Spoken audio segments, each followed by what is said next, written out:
Hip replacement surgery के लिए consultation में क्या कॉमनली पेशेंट्स हमसे पूछते हैं? 3 मोस्ट कॉमनली आस्क्ड क्वेश्चंस बता रहा हूं आप। सबसे पहला, क्या मेरी टांग बराबर हो जाएगी? दूसरा, क्या मैं क्रॉस लेग बैठ सकता हूं, मेरा हिप डिसलोकेट तो नहीं हो जाएगा? तीसरा, क्या मेरा लंगड़ापन चला है? कैसे हम ये तीनों चीजों को यस बोल पाते हैं और कैसे इसको डिलीवर कर पाते हैं, आज की वीडियो में मैं आपको इसके बारे में बताने वाला हूं। और वीडियो के 2-3 मिनट के बाद मैं बात करूंगा हिप नेविगेशन की, जो कि एक रेवोल्यूशनरी टेक्नोलॉजी है।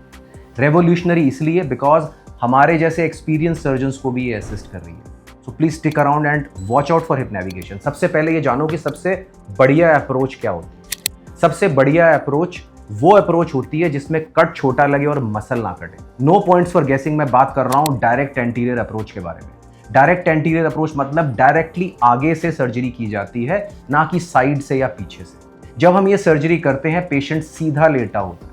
जब पेशेंट सीधा लेटा होता है तो विदाउट एनी टेक्नोलॉजी ऑल्सो मैं आपकी दोनों लेग्स को बराबर लाके देख सकता हूं कि सर्जरी के बाद आपकी टांग बराबर हुई कि नहीं।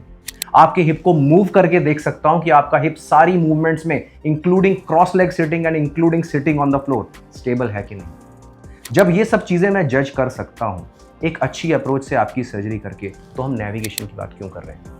क्योंकि हम बात कर रहे हैं छोटे छोटे मार्जिन्स की जो हम इंप्रूव कर सकते हैं। और मेडिकल साइंस एक ऐसी साइंस है जिसमें हम हमेशा ही we are moving forward, we are always trying to improve what we are doing. अगर मुझे आपकी कप की प्लेसमेंट को कस्टमाइज करना, और मुझे पता है कि अगर मैंने इस कप को डाला 40 डिग्री और 45 डिग्री के बीच में तो बहुत बढ़िया रिजल्ट मिलने वाला है, लेकिन आपकी बॉडी में अगर मैंने डाला 42 डिग्री में तो बेस्ट रिजल्ट मिलने वाला है। तो नेविगेशन टेक्नोलॉजी मुझे हेल्प करती है कि मैं उसको 42 डिग्री में ही डालूं। कैसे करते हैं हम ये?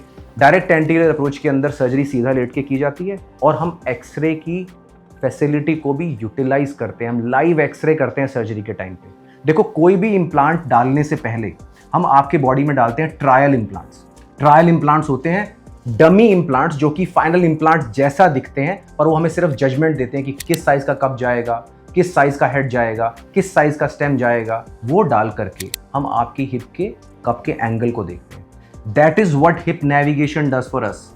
उस एक्सरे को जिसको हम ऑलरेडी डायरेक्ट एंटीरियर अप्रोच में यूज कर रहे हैं, उस एक्सरे की पिक्चर को जिसको मैं ऑलरेडी देख रहा हूं, मुझे एक नंबर मिलता है कि आपका कप इतने एंगल पर है। ये कप की प्लेसमेंट प्रिसाइज है, टांग की लंबाई इतनी है। एंड जब मैंने देखा कि मेरा डमी इंप्लांट सही जगह पे गया, उसी जगह पे जाके मैं उसको दोबारा से फाइनल इंप्लांट को डाल देता हूँ।